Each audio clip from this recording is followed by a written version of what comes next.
Welcome to Spotlight Advanced. I'm Katy Blake.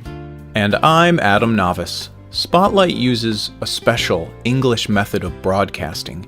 It is easier for people to understand, no matter where in the world they live.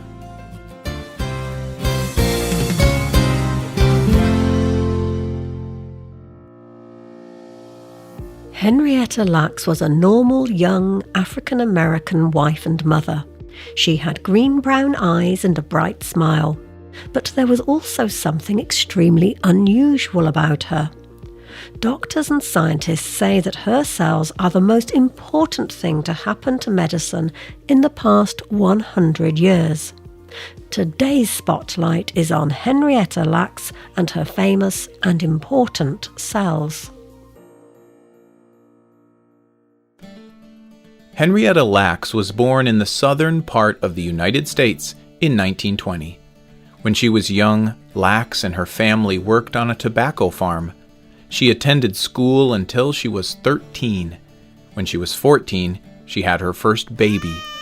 At that time, black people like Henrietta were not treated the same way as white people. She worked hard, but was poor her whole life. Henrietta Lacks and her husband moved north to Maryland in the United States. She was 21 years old. She had 4 more children. But a month after her 5th child was born, she started to feel unusual pains in her body. The year was 1951, and Lacks was 30 years old. She traveled to Johns Hopkins, a hospital near her home. This hospital had a program that helped poor African American people like Lacks. The doctors discovered that Lacks had a tumor on her cervix. She had cancer.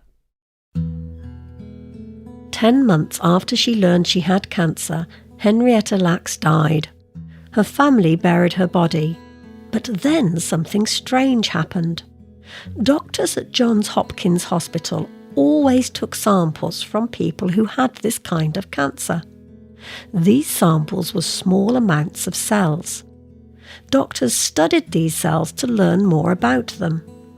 Cells are living parts of people's bodies. Most of the cells they took died soon after the doctors studied them. But when doctors took Henrietta Lacks' cells, something amazing happened. These cells did not die. They started to grow, and they never stopped. Dr. George Gay worked at Johns Hopkins Hospital. He took Lacks's cancer cells to study them. He observed that Lacks's cells doubled every day. They were the first and only cells in history to grow outside the human body. Dr. Gay went on television while Lacks was still alive to talk about his discovery. He took more cells from her body when she died.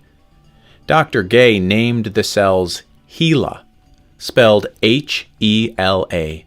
This was after the first 2 letters in her first and last name. But Dr. Gay never told anyone about the poor black woman they came from, called Henrietta Lacks. Doctors from all over the world have used Lacks HeLa cells for many amazing things. They use them to study sickness and medicine without having to test on human bodies. Doctors have used them to test the effects of poisons and radiation. HeLa cells have helped doctors find cures for disease and treatments for cancer. HeLa cells were important in developing a vaccine to prevent polio.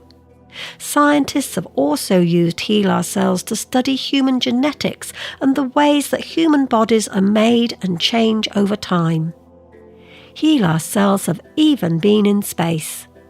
Researchers wanted to see how the no-gravity environment of space affected human cells. Doctors and scientists were not the only groups to use HeLa cells. Cosmetic companies have used them to test beauty products. The United States military even used them for some tests. HeLa cells have also earned money. Scientists, companies, and organizations have made millions of dollars using these cells. But Henrietta Lacks's family never received any of the money. No one told them how famous and important Lacks's cells had become. Dr. Gay's friends published a paper about HeLa cells in 1971. It was 20 years after Henrietta Lacks died, and it was the first time anyone had used her real name. The Lacks family finally discovered that Lacks cells were still alive in 1973. A friend of the Lacks family was learning to be a doctor. He studied HeLa cells at school. He told the Lacks family about HeLa cells. They were surprised and also a little angry.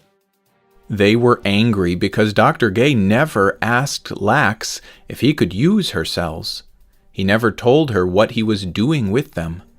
Lacks never gave her consent for her cells to be studied, and she died without knowing how important her body's cells had become.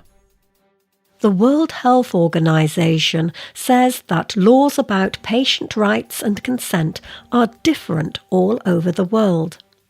But they argue that doctors and researchers should protect patients' dignity or worth as humans. In fact, it is the most important thing to do. Most countries around the world agree that doctors must protect their patients in 3 important ways. The first is to keep their health information private. The second is to inform them about risks or dangers in medical treatment. And the third is to ask for consent or the right to use or treat their bodies. In 1980, a young woman named Rebecca Skloot learned about Henrietta Lacks and her cells in school. But her teacher only knew Lacks's name. Skloot wanted to learn more. So in 2001, Skloot decided to write a book.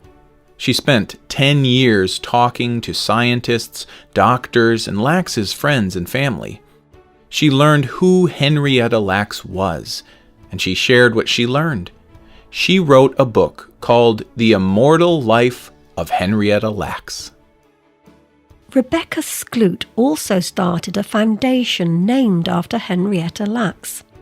Organisations and companies that have made money from Lacks cells can give money to the foundation. This is a way for them to say thank you for using the cells. Then the foundation gives money to Lacks family to help them. Henrietta Lacks' great-great-granddaughter Victoria said, "The foundation helped me achieve my dream to go to nursing school. It helped me pay for classes and advising. I am now working as a nurse in a hospital. I work with diseases that infect.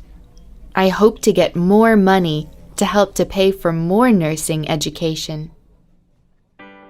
Johns Hopkins Hospital wrote a letter to Lacks's family. It officially thanked Henrietta Lacks for all that her cells have done for the world. And Lacks's grandchildren helped make a film about her too. HeLa cells still continue to grow and grow. Many people hope they will keep helping doctors and scientists for a long, long time. What do you think should happen to HeLa cells? Is it okay to take these kinds of samples if they help people? Tell us what you think on Facebook, YouTube, or Twitter. The writer of this program was Sarah DeCoster. The producer was Michio Ozaki. The voices you heard were from the United States and the United Kingdom. All quotes were adapted and voiced by Spotlight. You can listen to this program again and read it on the internet at www.radioenglish.net. This program is called Henrietta Lacks Lives Forever. Visit our website to download our free official app for Android or Apple devices. We hope you can join us again for our next Spotlight programme. Goodbye.